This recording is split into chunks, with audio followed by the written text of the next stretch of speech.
a drug test, there's no need, to go.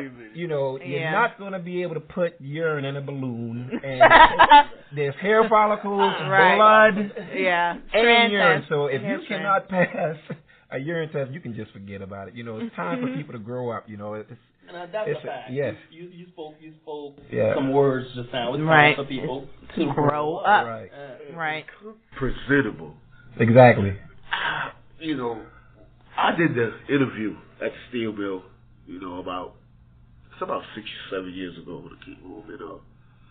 You had a couple of guys that just, I was like, I know he just didn't come to this interview. Like, I know it's the steel mill, but. Right. You got to be presentable. Exactly. Yeah. Present yourself like you want a job. The steel mill is a corporate entity. Corporate America. I don't care how dirty. Exactly. It's a corporate entity. Yeah, and your job is to sell yourself. So if you're not looking presentable, then first look is already, okay, can I take you serious? Because you're not taking yourself serious. So if you're on 2 decades, you will not be able to help people. No.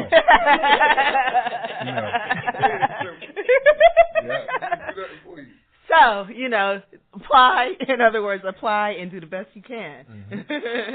But, so definitely, with the next steps happening, I saw you posted a picture of, was it like a small crew that was working? Or was that just an old picture? That was an old picture. Okay, all right. Right now, they actually have electricians only that's actually inside the plant doing work. And that's because of the lighting. We cannot enter the plant until all the lighting, is fixed. I talked with James Sanderson, the union president, actually on yesterday. They've got a meeting Monday, and we thinking that we're going to start recalling people by next Monday. So the first wave of people should be going in about 2 weeks. Oh, and so calling former steelworker employees. Yes, former steelworker. Some priority, right? They have first priority. Okay, that's what's good. Recall rights. Recall rights. All right, so please get clean. Yes, ma'am. Stay clean. If you've been out of work, and stay clean. Well, that's what's up. That's what's up. So that was a lot of wealth of information. I'm hoping that our listeners definitely can get an understanding of what's at stake with the opening of the steel mill and what's to come for Georgetown. And with 2 city council members that we got here, I'm almost sure that, and with the help of the city and the members of the community being involved and getting involved and stop staying on the sidelines and stop talking about what is going on and start being involved. I will say this: if it wasn't for the community of Georgetown, it would almost have been impossible for us to reopen that steel mill. Wow, that's a fact. It would almost, if we didn't have the support from the community. That's one thing I fought to get them to attend these meetings, and they did. If that didn't happen, it would have never. Liberty wouldn't have shown as much interest. Right. When they seen that, hey, the community wants this. It's just not, city council pushing it to the side. Well, this community wants it. Yeah. The people. And we're not just talking about West End. We're talking Maryville. Yeah. We're talking about Presbyterian Church. Right. We're talking about the people. All the neighborhoods. Wanted this. Right. Yeah, because when you think about it, like, I'm a steel mill child. My grandfather grew up, and I just remember there was a bowling alley here. Yeah. There was a movie theater here. There were a lot more restaurants and a lot more food chains to eat at. And surely enough, when the steel mill, when that revenue is gone, when that those salaries are gone, those businesses start to dwindle away. So, I really want to see Georgetown not get back to how they were thriving, but go on to new horizons and show how we can thrive even more than we have in the past. So definitely appreciate that. We can and we will. Right. Yeah. I love that. Last question before we get out of here on this. I'm asked both of you guys, and this is just a question, general statement, is what are your hopes and visions for Georgetown, South Carolina? With the opening of the steel mill, with other things, I believe, going back to vocational, I think Georgetown Tech is building some kind of audio, I don't know, I think it's some kind of manufacturing. So there's a lot going on. What are your hopes? What are your visions? For me, I'm sitting back in my first year or two observing, learning. This is a learning process for me. Yeah. When I ran my campaign, I told everybody that I'm not shying away from that. You know, I take insight from people that live within the city. Yeah. You know, and it's a learning process for me. You know, he does call. You're not gonna know. You're not gonna know. So. Yeah. He's a sponge. He's definitely a sponge. Absolutely. And Sheldon, what do you hope next? Hope for vision and hope for the city of Georgetown. My hope is that we will have the opportunity, but are we going to have the people ready to answer when the opportunity is there? Yeah. I want to be able to see the activity of our youth be more than just walking, perusing the city of Georgetown. Yeah, just meandering around. Correct. I want to see those same capable individuals walking through that gate of the steel mill, walking through that gate of the new Lowe's that we will have in Georgetown. Walking through these other corporate businesses that we will have at Georgetown, at Ori Georgetown Tech.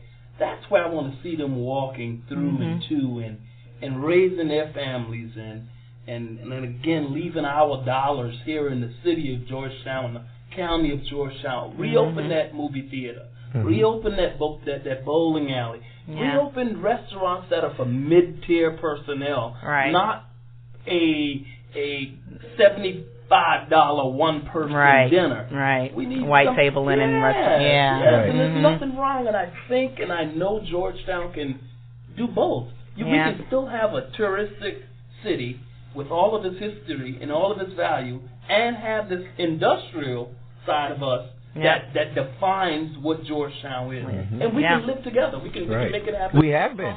We have been. You're right. We have been. So why should that have to change? Yeah. Some people forgot that. Right. Yeah. For years, you know, businesses on Front Street thrive off of the steel mill being open. You know. Yeah. We can do both.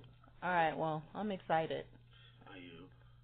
Once again, we want to thank Sheldon Butts and Tupelo, our council members, for coming on the show. I really appreciate this. Thank you for inviting me. What's your name? Abdul.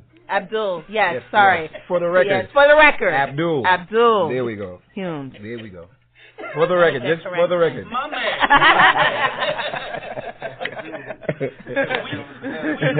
we will do right by the city. And I feel comfortable saying that with this young man beside me. We will do what's right by the people. And if it's not right by the people, hold us accountable. Right. You know, because you are voted. We do vote you in. And I appreciate that. Yeah. Thank you. Thank We you. vote you up. Congratulate the both. Yeah, definitely. Congrats. Hello, Mr. Butts. We look forward to y'all doing great things, man. It'll be great. Yeah. Georgetown needs you. Thank you. Once again, thanks for being on the show. This is All Things Town. We're going to take a quick break.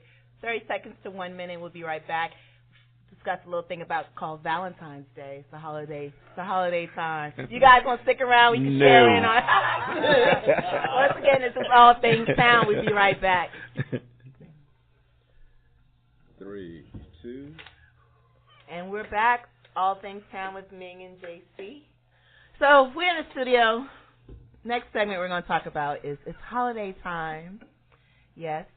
In addition of it being Black History Month, it is also Valentine's Day. So ladies, yes, some like to say this is our month to be shown appreciation and love. But I'm outnumbered here in the studio. The brothers in here are not really hearing me. So I posed the question to them. I ain't listening to you. I ain't listening to you. And why it got to be y'all month? I mean. It was a month of love. Let's just say that. It's a month of love. So my question. Some of you feel that way, though. Yeah. It is a month of love. My question is, should we be all out gift giving on Valentine's Day? Should our men be really going out and buying thoughtful gifts? Or should this be more like a low-key holiday where we're not too... No key. No, Sheldon, for real. Not no key. For real. All right, so I'm outnumbered here. And I'm still recovering from Christmas. Yeah, me too. You know what? You still recovering from Christmas. Not on my behalf. Going to therapy. The man going to therapy. So some women, is the gift really all about materialistic, or is it really about the thought? That's where I'm trying to get to with this question. But the brothers here are just like, listen, this is a commercial holiday. And pretty much that's what you're basically telling me is that no one's giving me any. It's a multi-billion-dollar scam.